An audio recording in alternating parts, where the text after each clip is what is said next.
Hello दोस्तों, मैं आपके लिए एक कहानी लेकर आया हूँ जिसका शीर्षक है उल्टा पुल्टा। टप्पू बहुत ही बुद्धिमान बच्चा था। अपनी कक्षा में हमेशा अव्वल आता था।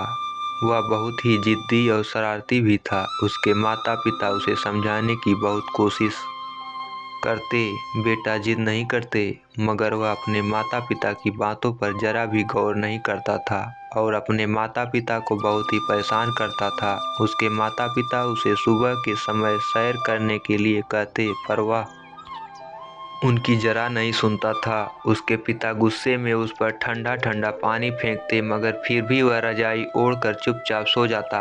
उस पर अपने माता पिता की बातों का कोई असर नहीं पड़ता था। शरारती होने के साथ साथ वह बहुत जिद्दी भी था।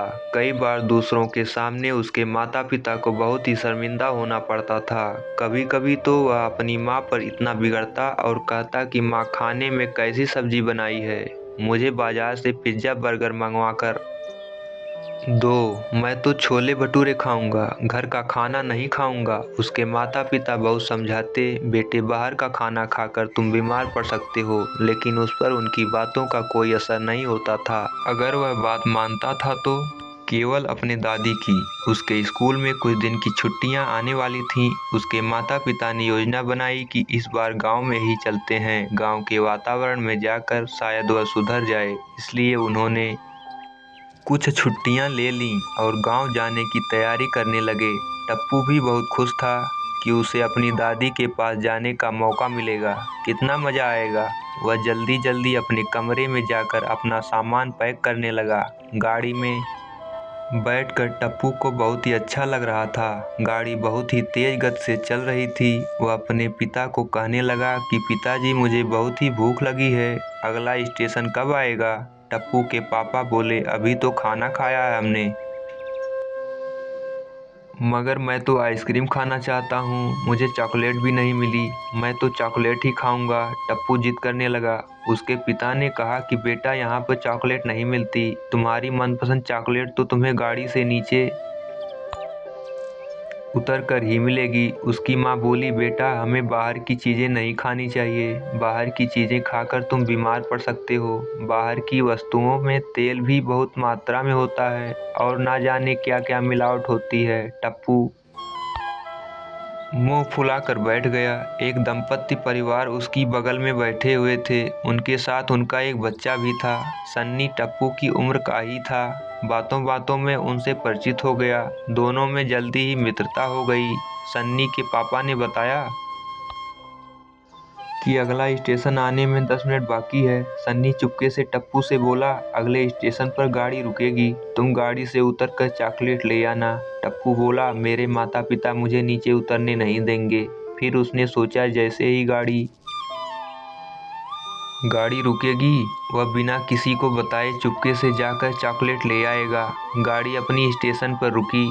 वह चॉकलेट लेने के चक्कर में जल्दी से गाड़ी से नीचे उतरने लगा। अचानक उसका संतुलन बिगड़ गया और वह धड़ाम से नीचे गिर गया। सौभाग्य से उसे ज़्यादा चोट नहीं लगी। देखते देखते लोगों की भीड़ वहां इकट्ठा हो गई। वे बोले, संभल कर क्यों नहीं चलते? रोते रोते वह बोला, मैं चॉकलेट लेने उतर रहा था। उसके माता पिता उसकी इस हरकत से बहुत ही दुखी होकर बोले, कहना ना मानने के कारण तुम्हारी यह दुर्गति हुई है। टप्पू पर इस बात का कोई असर नहीं हुआ था। गांव पहुंचे तो सबसे पहले डॉक्टर को दिखाया। डॉक्टर ने कहा कि थोड़ी मोच आई है, कुछ दिन चलने से परहेज करना होगा। उसके पिता बोले, मोच के कारण तुम कहीं बाहर भी नहीं जा सकते, तुम्हें सारी छुट्टियां गांव में घर के अंदर ही बितानी पड़ेगी। यह सुनकर टप्पू बहुत ही दुखी हो गया था। वह अपनी दादी के घर पहुंच गया था।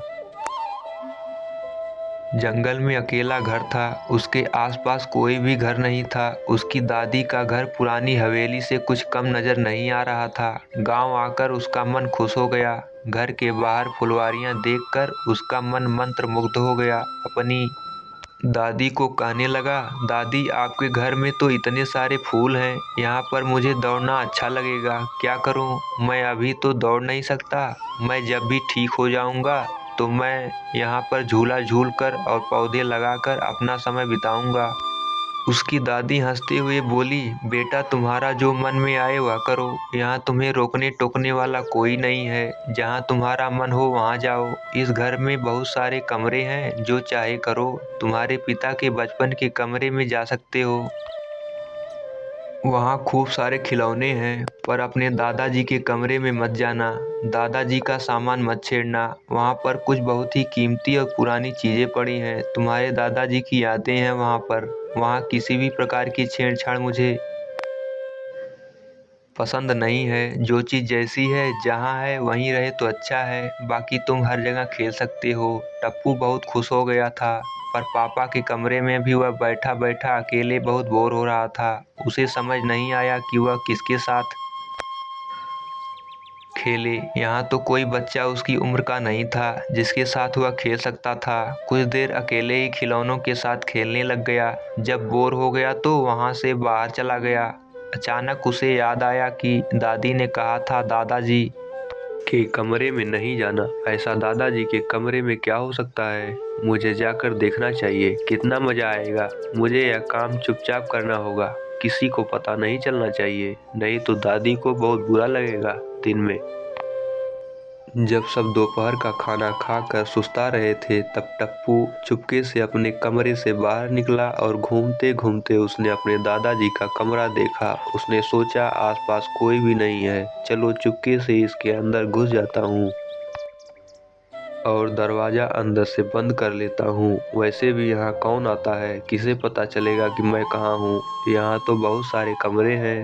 दादाजी का कमरा बहुत बड़ा था। वहाँ मेज पर दादा दादी की एक बड़ी सी तस्वीर थी। यह काफ़ी पुरानी नज़र आ रही थी। उस कमरे में बहुत सारी पुरानी चीज़ें भी थीं, शायद अंग्रेज़ों के ज़माने की थीं। टप्पू सभी चीज़ों को बड़े ध्यान से देख रहा था। टप्पू वहां जाकर बहुत खुश था। उस कमरे के अंदर एक बहुत छोटा कमरा था, पर वह ताले से बंद था। इस कमरे के अंदर क्या हो सकता है, टप्पू ने सोचा। और इस ताले की चाबी कहाँ है? तभी माँ की आवाज़ आई तो टप्पू जल्दी से वहां से बाहर आ गया। शाम हो गई थी। माँ रात के भोजन के लिए टप्पू को आवाज़ लगा रही थी। कितना समय बीत गया, टप्पू को तो पता ही नहीं चला। समय का अंदाजा ही नहीं रहा। खाने में क्या बना है माँ? टप्पू ने पूछा। माँ बोली, आज हमने गांव की एक खास सब्जी बनाई है, तुमने कभी नहीं खाई है, खाकर बताना कैसी है। क्या है? मुझे सब्जी रोटी नहीं खानी थी, मेरा मन तो केक खाने का कर रहा है। सब्जी तो हमेशा ही खाते हैं। यह कहकर टप्पू ने मुंह बना लिया। रात के खाने में मक्के की रोटी और सरसों का साग परोसा था। बेहद स्वादिष्ट बना था।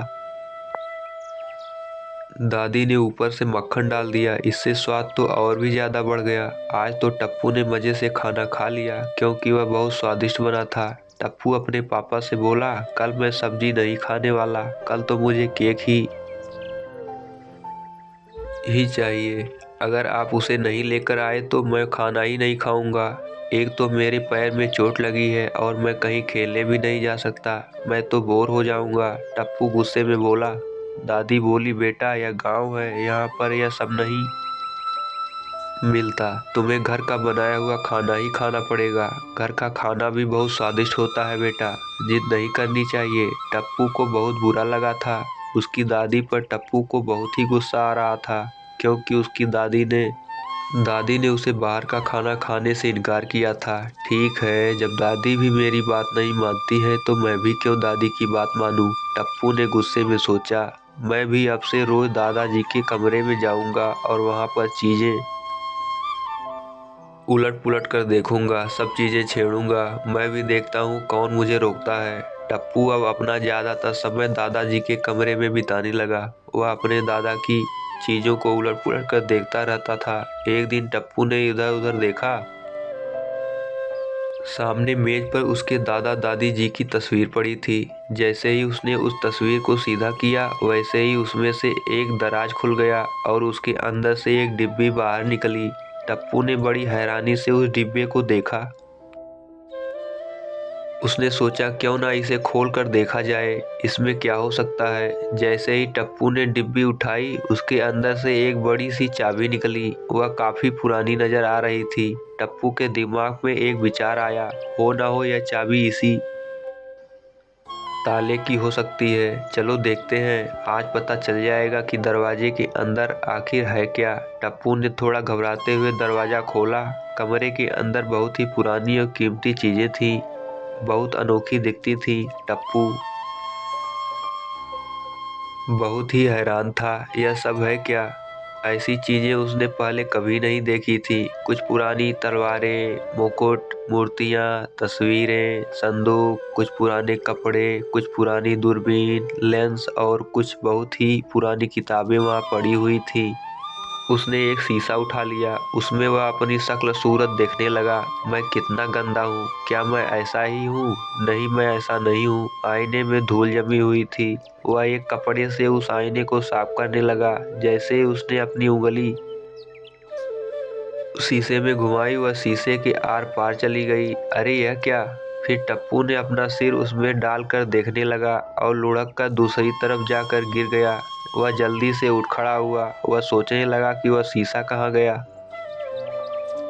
शीशा लुढ़क कर पता नहीं कहाँ जा लगा था। वह शीशा उसे नहीं मिला। उसका माथा चकरा गया। उसका ध्यान अपने पैर की तरफ गया। उसके पैर की मोच ठीक हो चुकी थी। यह क्या, मेरी टांग तो बिल्कुल ठीक हो गई है। उस कमरे में उसे सब चीज़ें अलग अलग दिखाई दे रही थी। उसे अपने कमरे की सारी चीज़ें दूसरी तरफ नजर आने लगी। वह अपने मन में सोचने लगा, मैं थक गया हूँ, इसी कारण शायद मुझे उल्टा उल्टा दिखाई दे रहा है। वह जल्दी से वहाँ से भागकर अपने कमरे में लौट आया। चलो थोड़ी देर सो जाता हूँ, और चुपचाप सोने की कोशिश करने लगा। थोड़ी ही देर में उसे नींद आ गई। उसकी आंख माँ की आवाज़ से ही खुली। माँ रात के खाने के लिए बुला रही थी। जब वह बाहर आया तो उसने पाया कि वह तो अपने शहर वाले घर में पहुंच गया है। वह गांव से शहर कब आए और वह सो कब गया, उसे कुछ ध्यान ही नहीं था। उसके पिता खाने की मेज पर खाने के लिए बैठे थे। वह सोचने लगा, उसके पिता हमेशा तो दाएं हाथ से खाना खाते हैं, लेकिन आज वह उल्टे हाथ से खाना क्यों खा रहे हैं। उसके पिता उसे बोले, बेटा आओ बैठो, हमने तुम्हारे लिए बाजार से ना जाने कितनी सारी चीजें मंगवाई हैं, तुम्हें जो अच्छा लगे वह खा लो। वह अपने मन सोचने लगा, आज मेरे माता पिता कितने अच्छे हो गए, मुझे बाजार का खाना खाने से रोक भी नहीं रहे हैं और कह रहे हैं कि जो खाना है, जितना खाना है खा लो। उसको चुप देखकर उसकी माँ बोली कि चलो मेरे साथ बाहर चलो, जो कुछ तुम खाना चाहते हो पेट भर कर खाओ। वह अपने माता पिता के साथ एक रेस्टोरेंट में चला गया। आज उसे अपने मनपसंद की वस्तुएं खाकर बहुत ही अच्छा लग रहा था कि पिता कहने लगे कि बेटा खाना कैसा लगा, मैं आज आप दोनों को गले लगाना चाहता हूँ। आपने मुझे मेरे मन भारती चीज़ें खाने को दी। उसके माता पिता बोले, हम तो तुम्हें किसी चीज़ के लिए कभी नहीं रोकते। वह मन ही मन बहुत खुश हो रहा था और सोचने लगा कि कल मेरे माता पिता मुझे स्कूल जाने को न कहें। मेरा स्कूल जाने का जरा भी मन नहीं। सुबह उठकर मैं अपने माता पिता से कह दूंगा कि मेरा स्कूल जाने का बिल्कुल भी मन नहीं है। खा पी कर वह इतना थक चुका था कि उसे बिस्तर पर चढ़ते ही नींद आ गई। अगले दिन सुबह हुई, स्कूल जाने का वक्त हो गया। उसके माता पिता ने उसे आवाज़ नहीं लगाई और ना ही उसे जगाया था। वह अपने माता पिता के पास आया और बोला, आज आपने मुझे सुबह उठाया भी नहीं। बाजार के गोलगप्पे खाकर उसके पेट में दर्द होने लगा था और उसे बुखार भी आ गया था। अपनी माँ से बोला कि माँ, मेरा पेट दर्द कर रहा है, मैं स्कूल नहीं जाना चाहता। उसकी माँ बोली, तो बेटा कोई बात नहीं, हमने बाहर से पिज्ज़ा और बर्गर, चिप्स और बिस्किट्स मंगवा कर रसोई में रख दिया है। जब भूख लगे तो खा लेना। हम लोग कुछ काम से बाहर जा रहे हैं, शाम तक लौटेंगे। यह कहकर उसके माता पिता उसे अकेला छोड़कर चले गए। वह अपने मन में सोचने लगा, आज तक उसके माता पिता उसे अकेला छोड़कर कभी नहीं गए। उसके माता पिता बुखार आने पर उसके पास दिन रात खड़े हो जाते थे। यह क्या, मेरे माँ बाप इतने गैर कैसे हो गए, जो मुझे बीमार देखकर भी मेरी कोई परवाह नहीं कर रहे हैं और मुझे यह कहकर चले गए कि तुम अपने आप खाना खा लेना। इससे अच्छा होता मैं स्कूल चला जाता। उसने पूरे दिन कुछ भी नहीं खाया। शाम को जब उसके माता पिता घर वापस आए तो उसने माँ से कहा, माँ, मुझे बहुत भूख लगी है, कुछ खाने को दो ना। उसकी माँ ने कहा, अरे बेटा, हमने तो तुम्हारी मनपसंद चीजें ला कर रखी थी, तुमने वह क्यों नहीं खाई। उसने बोला, माँ, मेरा बाहर का खाना खाने का बिल्कुल मन नहीं है। बाहर का खाना खा खा कर मैं बहुत थक गया हूँ, मुझे सादा खाना खाना है, जैसे दाल सब्जी रोटी। माँ ने कहा, बेटा, अभी तो हम बहुत थक गए हैं, बहुत देर हो गई है, अभी तुम यही खाकर अपना पेट भर लो। यह कहकर माँ वहाँ से चली गई। टप्पू को बहुत बुरा लगा। इच्छा ना होते हुए उसने थोड़ा सा खाना ही खाया और वह जाकर सो गया। दूसरे दिन जब वह स्कूल गया तो वह सोचने लगा कि मैडम मुझे डांट देंगी कि कल तुम स्कूल क्यों नहीं आए। मैडम ने उसे कुछ नहीं कहा। कक्षा में गणित के अध्यापक को देखकर बहुत ही डर गया, पर गणित के अध्यापक ने भी उसे जरा भी नहीं डांटा। कभी कभी तो अपने मन में सोचता कि इस बार उसके माता पिता ने उसे पढ़ाई को लेकर जरा भी नहीं डांटा। उसकी परीक्षा पास आ गई थी, उसने कुछ भी पढ़ाई नहीं की, परीक्षा में उसने कुछ भी नहीं लिखा। उसके साथ के सारे बच्चे अच्छे नंबरों से पास हो गए थे और वह फेल हो गया था। ऐसा पहली बार हुआ था। वह कक्षा में बैठा बैठा बहुत रोया। उसकी मैडम ने उसे एक बार भी नहीं कहा कि तुम फेल हो गए हो। अगर उसके टीचर उसकी शिकायत घर भिजवा देते तो शायद वह कुछ तो पढ़ाई करता। जब वह घर आया तो उसके मम्मी पापा हंस हंस कर बातें कर रहे थे। उसे बहुत ही बुरा लगा। उसके माता पिता को यह क्या हो गया है। बात बात पर उसके माता पिता उसे समझाते थे कि बेटा, पढ़ाई करो वरना फेल हो जाओगे, पर इस बार तो उन्होंने कुछ भी नहीं कहा। अगर वह मुझे डांट देते तो शायद मैं कभी भी फेल नहीं होता। वह अपने माता पिता के इस तरह के बदलाव को देखकर दंग रह गया था। उसकी मैडम ने उसे एक बार भी नहीं कहा कि तुम फेल हो गए हो। वह तो सब कुछ गंवा बैठा, अपना स्वास्थ्य भी, विद्या भी और माता पिता भी। सब कुछ उलट पुलट हो चुका था। मैं ऐसा ही चाहता था, मगर अब उन सब चीज़ों के बावजूद भी मैं खुश क्यों नहीं। काश मेरे माता पिता मुझे डांट कर कहते कि बेटा जल्दी उठा करो। मुझे डांट फटकार कर या प्यार से समझा कर कहते तो मैं समझ जाता। आज सचमुच में मैं पागल हो जाऊंगा। स्कूल आकर भी उसे किसी के साथ खेलना अच्छा नहीं लग रहा था। क्या करूं। अगले ही दिन वह चुपचाप बिना किसी को बताए अकेले ही अपनी दादी घर जाने के लिए निकल पड़ा। उसे दादी की बहुत याद आ रही थी। एक दादी ही तो थी जिससे वह कुछ भी छुपाता नहीं था। दादी की हर बात को मानता था। दादी का लाडला जो था। माँ बाबा तो मेरा बिल्कुल भी ध्यान नहीं रखते। उन्हें मेरी अब कोई ज़रूरत नहीं है। मैं दादी के पास ही चला जाऊंगा। वह चुपचाप जाकर गाड़ी में बैठ गया और सीधा दादी के घर पहुंच गया। दादी के पास जाकर रो रो कर कहने लगा, दादी दादी, मैं अपने घर वापस नहीं जाऊंगा। दादी के पूछने पर उसने दादी को रो रो कर सब किस्सा सुना दिया।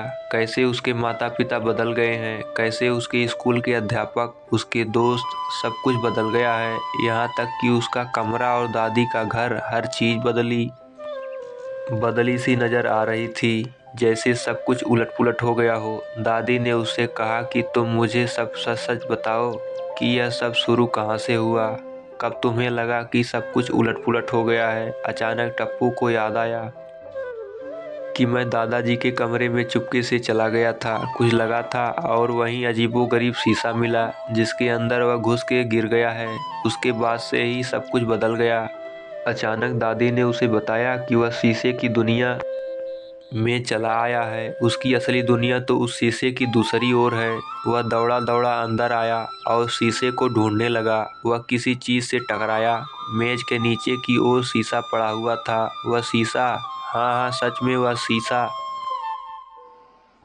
जादू का ही था। तभी तो मेरा हाथ उसमें घुस गया था। यह मेरे माता पिता नहीं और ना ही यह मेरी दादी हैं। यहाँ सब चीज़ें जैसे शीशे में उल्टी दिखाई देती हैं वैसे ही हो रहा है। यहाँ पर तो सब कुछ उल्टा हो रहा है। जो मैं नहीं करना चाहता वह कर रहा हूँ, जो करना चाहता हूँ वह नहीं कर सकता। हे भगवान, क्या करूँ। मुझे मार्ग दिखाओ। मुझे कुछ नहीं चाहिए। मैं जल्दी से जल्दी अपने घर पहुँचना चाहता हूँ। हे भगवान, उस शीशे को ढूंढने में मेरी मदद करो। अचानक उसका पैर मेज से टकराया।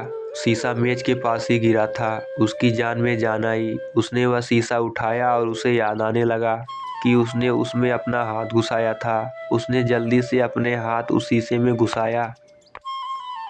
वह उछलकर दूर जा गिरा। उसे जब होश आया तो उसके चारों ओर उसके माता पिता खड़े थे। उसके पिता गुस्से में बोले, तुम बहुत शरारती हो गए हो टप्पू, हमें तुम्हें कहाँ कहाँ नहीं ढूंढा, हर कमरे में तुम्हें ढूंढा पर तुम कहीं नहीं थे। कितना समय बीत गया है पता है? इतनी रात हो चुकी है। तुम्हें ढूंढते ढूंढते परेशानी से बुरा हाल हो गया था। पता है दादी को कितनी चिंता हो रही थी। और तुम दादाजी के कमरे में कर क्या रहे हो? यहाँ आने के लिए तो दादी ने तुम्हें मना किया था ना। शुक्र है तुम ठीक हो, पर तुम्हें दादी और हमारा कहना ना मानने की और जिद करने की सजा तो जरूर मिलेगी। माँ बोली, अब कुछ दिन तुम्हें बाहर का खाना खाने को नहीं मिलेगा और ना ही कोई चॉकलेट मिलेगी। घर का ही खाना खाना पड़ेगा। तुम अपना होमवर्क अभी छुट्टियों में ही पूरा करोगे, नहीं तो तुम्हें खेलने जाने नहीं दिया जाएगा। तुम्हें चॉकलेट भी नहीं मिलेगी। वह खुश होकर बोला, मुझे चॉकलेट नहीं चाहिए। आप ठीक ही कहते हो, बाहर की गंदी चीज़ें नहीं खानी चाहिए। मैं आपकी सारी बातें मानूंगा।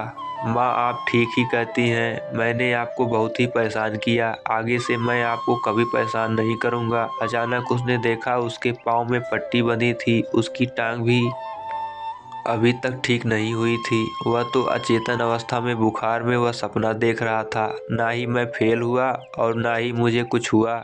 एक बुरा सपना था जिसको देखकर वह डर गया था। अगर सपना हकीकत में बदल जाता तो मैं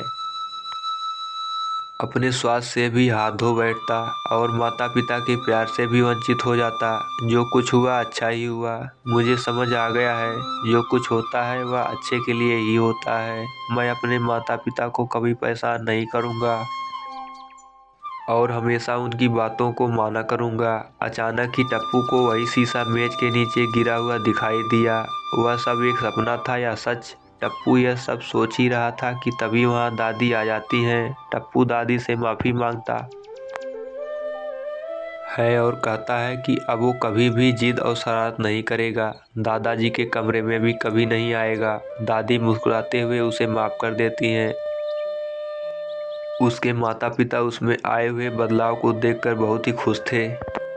तो दोस्तों, ये कहानी आपको कैसी लगी हमें कमेंट में ज़रूर बताएं और हमारे चैनल को लाइक शेयर सब्सक्राइब करना ना भूलें। धन्यवाद।